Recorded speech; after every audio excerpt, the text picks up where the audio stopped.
Okay, last part. And this one shouldn't be that long. If it is, feel free to email me and yell at me. That's totally fine. But it shouldn't be that long.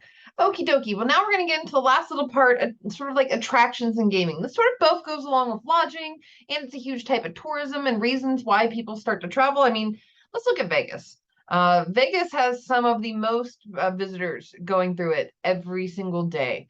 It's a huge popular tourist destination, but why is it? That's something that we need to think about and explore. So gaming entertainment sort of serves as a base of social gamblers or customers who play a game of Risk as a form of entertainment. Um, and this can be a type of social activity which can combine gambling with other activities during their visits. These are lots of people who might, for example, go to Cherokee, North Carolina because they like to go camping, but they also want to gamble. Or they might go to Vegas and might decide to play games of Risk while also taking in shows and dining and entertainment and all these other sorts of things. Pause. Gambling can be an addictive thing, and if you need any help or resources on that, please let us know, because again, the hospitality and tourism industry supports each other, and we always are here for each other if need be. Okay, there are 5 main types of legal gambling that we have in the US, right? So we have charitable gaming. These are the ones of like, you'll sometimes see corporations do this. They'll have like a gaming night, and well, you'll have like chips and stuff, but it's all the money at the end of the night will go to a particular charity. You might also see it at churches, and it's very popular in some bingo halls to take this money and give it to charity. All right, then we have commercial casinos. These are casinos for profit outside of a Native American reservation. This includes Vegas, Reno, Atlantic City, a bunch of those other places that might be more focused on sort of this commercial gaming experience and bringing in people not only for gaming, but for shows and experiences for family entertainment. Lotteries, this is where, you know, they draw the Powerballs, but it can also be things such as like scratch off tickets. Gaming on native lands. So there's an entire different set of rules on gaming, specifically on native lands. What's allowed? How can they govern amongst themselves? And this is actually why many casinos are on native lands. And then, oh, I'm going to mess up this word. Pari-mutuel gaming, basically sports betting or house betting. Is where you're betting on an event. That I think is only legal in 5 states right now. It's newer to many. I think Illinois was one of the last ones to integrate it because I remember seeing it before I left. Anyways, while gaming is allowed and revenues vary by state, because some states you cannot gamble at all. Other states are built on casino-based industries. There's a huge variety of what's allowed in each place and where the money comes from each place. What do the taxes look like? What all these other sorts of things. The industry contributes billions of dollars to local governments on a regular basis because it turns out that there are very high tax rates on lottery winnings, on gaming winnings, and a lot of this money goes towards local and state governments and supports many different things. Some of which is like scholarships in some state. Many scholarships are actually put together by lottery winnings. So I was in South Carolina. We had this thing called the Hope Scholarship when I left high school, and our Hope Scholarship was funded through different lottery inputs and the taxes on lotteries. So that's kind of cool. So gaming entertainment destinations are based typically around a central theme. That central theme may be chaotic in the sense of some of the places in Vegas. I get sent to Vegas at least once every other year for a conference. And every time they put us in a hotel where I'm not quite sure what the theme is. Sometimes it's like 1300s Greece. Other times it's Paris. Other times it's something to do with like balls and hot air balloons. I'm not quite sure. Are clowns. Like there's a whole wide variety of things, right? Entertainment often ranges from things like live performance to theme parks to museums to cultural centers and of course gaming, which is where a lot of this is based off of. Casino entertainment's really popular in the US and has gotten a lot more popularized over time. With I think 86% of Americans reporting gaming at least once, and I think like the approval rating for gaming is something close to like 65 or 70%. It's actually really high for such a divisive topic. But the precise origins of gaming are heavily contested. So as far as we know, this has probably been around for thousands and thousands and thousands of years. But recorded written history doesn't go as long. And I think if you go reference your textbook material, it has like the exact times of where we think the original origins were. But according to records, the first official counts of the practice that we have written down is back to like 2300 BC China. We also from there have documented history on like the Romans having chariot races, cockfights, dice throwing, and other things like that.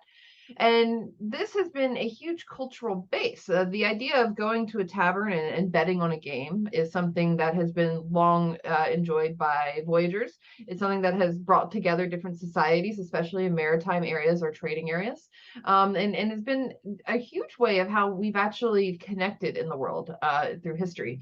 Now, in much more recent times, the state of Nevada legalized gaming in 1931, and this is where we saw Vegas explode, right? It was no longer a desert, it was a tourist destination almost overnight. And Las Vegas, and in some part Reno, but Las Vegas has been transformed into one of the most elaborate cities in the world as a destination vacation spot. There's a reason why every small airport has a flight to, well, not every small airport, but most small airports have a flight to Vegas, right? And this goes back to the budget airlines that we were talking about earlier that work on point to point for budget friendly customers and who want to go quickly, right?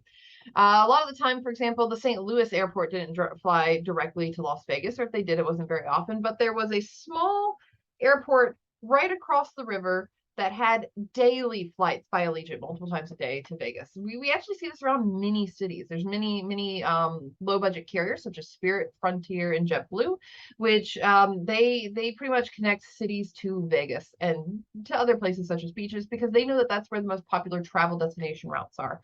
So Nevada has a virtual monopoly on gaming. Not by the fact that gaming's not elsewhere, just because it has so much of it. It has about 30 of the largest casino resorts on the Strip, while having many other casino resorts as well. And this has been the case since about 1940. Now, once we get into the 1970s, we have New Jersey voting to approve gaming in Atlantic City. Then we have the rise of Atlantic City. And in 1987, the Supreme Court decided that once a state has legalized any form of gambling, right? This can be lottery, this can be slot machines, this can be lots of other things. The Native Americans on that state have a right to offer and self-regulate the same games without government restrictions. This is where we start to get a lot of casinos that are built on native lands, where a lot of those revenues from those casinos that are on native lands actually go to the native community, which is pretty neat, but also regulatorily complicated. So there ended up being additional restrictions that were passed by the Indian Gaming Regulatory Act of 1988. But basically, if it's on native lands, it plays by the rules of the native community, and many of the revenues on the gaming that happens there goes back to the native community and must be owned by the native community. That's a very simplified way of describing it. There's obviously a lot more complicated pieces than that, especially when we get to like Oklahoma, where half the state is technically native land. What does it mean for each different type of gaming institution before or after the court case, which decided that the majority of Oklahoma was native land? Well, that's a good question. So this is just one that's very complicated to think about. The legal structure of like what is legally allowed for gaming in the United States. So there's two basic categories of gaming that we're going to talk about. First is social gaming. The second is mercantile or sort of commercial gaming. I might call it mercantile or commercial. Mostly mercantile is just hard for me as a concept, just because I do a lot of stuff on like the history of guilds, and that's from the mercantile era, and I just end up messing it up in my head. But social gaming is when it's conducted among individuals who bet against each other, right? Each player has the same chance of mathematically winning. These are ones where you might get together and play with friends, and you might have some sort of game of chance. And you're betting against one another, and the money will end up with one of y'all, right? This is like when you get your friends together for a poker night. Mercantile gaming or commercial gaming, this is where you bet against the house, right? So, for example, every single slot machine has a percentage of times that it can win. The people who own the slot machines are able to adjust what that percentage is. It can go up or down. And a lot of the time they actually start to bring it down, because then your area gets known as the hotspot, or the one that wins more often, so people tend to go there. So you're trying to balance like your increases in the amount of people coming in through the door and what you actually pay out on these machines. But you're betting against the house. You bet money, and it either stays with the casino or gaming establishment, or it can go home with you, right? So this can also be against professional gamblers or organizations that accept wages from the general public. Basically, places that offer some sort of commercial gaming services. In commercial gaming, the house edge often allows casinos to offer customers sort of honest games, or at least by honest, I don't mean absolutely fair and you'll win half the time, right? Honest just means it has set win rates. That's the idea on like any of your slot machines. You can set what the win rate is and things like that, and still remain in business. Is because it's offering customers sort of this house edge ability, right? So a couple of bits of terminology. The handle is the total amount of money bet, and the win is the handle minus the amount of money paid out. So basically, the amount of money that stays. Comps is something that you hear about a lot in the gaming industry, and you'll hear all these stories. Oh, I had to go back to Vegas because since I went there the other time, well, they offered me a free hotel stay, and they also offered a free show for my kids to be able to go, and they offered for me to have free drinks while on the floor, and all these other sorts of things where the hotel or different establishment, because most of the time these different luxury casinos are a hotel and restaurants and a live show and gaming all in one package. Oftentimes, to get people to game more, they offer comps, so these complimentary goods and services that are meant to attract back patrons. Why are hotel rooms very cheap in Vegas? Because you will lose money other ways.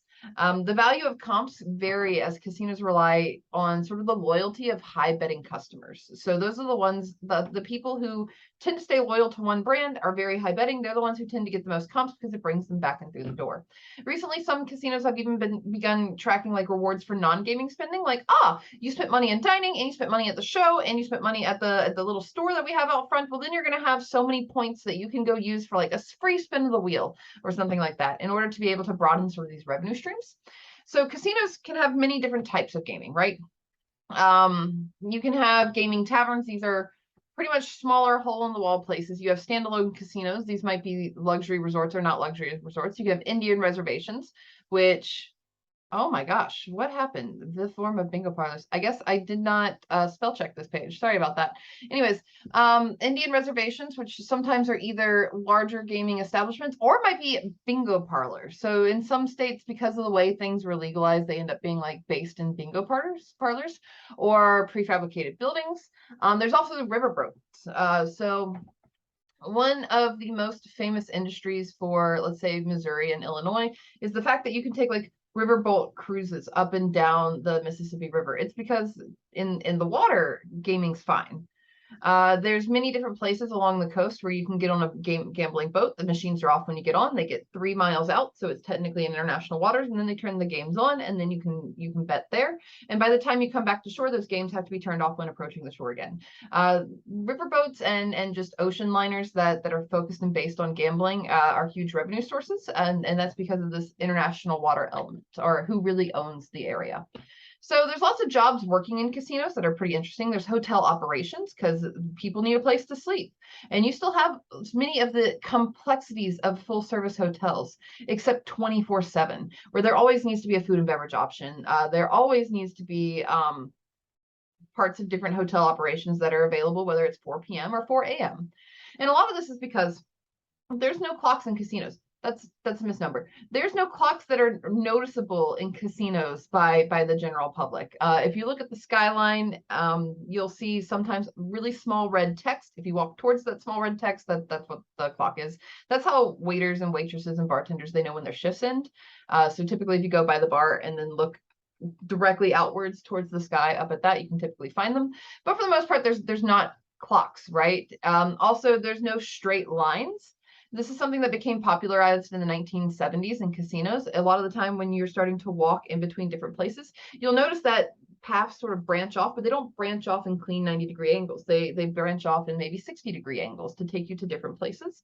The reason for this is so that you never have a straight line view of the door, because if you have a straight line view of the door, you're more likely to leave the casino. So they end up having these sorts of techniques. You also have a lot of the time where the path will go to the left. So when you're walking through the casino floor trying to get to your room, it veers slightly to the left. The reason for that is because most people are right-handed. Most people will instinctively look to their right. And that means since it veered to the left, there's more stuff to the right. People will get entertained and people are more likely to purchase when there's this slight curvature of the floor. And it's just so neat to think about how small little things like that create different responses from your brain, right? So anyways, there's hotel operations. There's also food and beverage operations. Hotels typically have lots of high quality dining, with lots of celebrity chefs or very high end meals and services. Because if people just want a whole bunch of money, they want them to spend a whole bunch of money there. So you tend to have very expensive foods.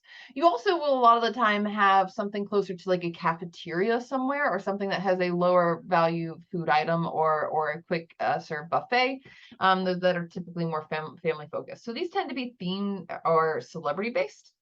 Then there's also retail operations. So it's just like any hotel, you still need a place to be able to like buy deodorant and a toothbrush if you forget it, right?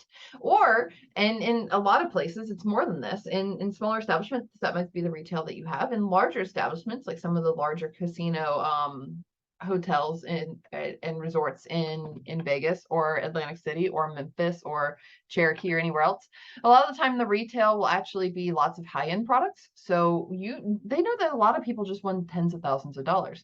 So they'll have high-end purses, high-end Gucci belts, high-end, even though Gucci belts have been out for like 10 years, high-end perfumes, high-end jewelry, lots of stuff right there to be able to try to incentivize a sale. So it increases the emphasis on some of these non-gaming sources of revenue in gaming and entertainment.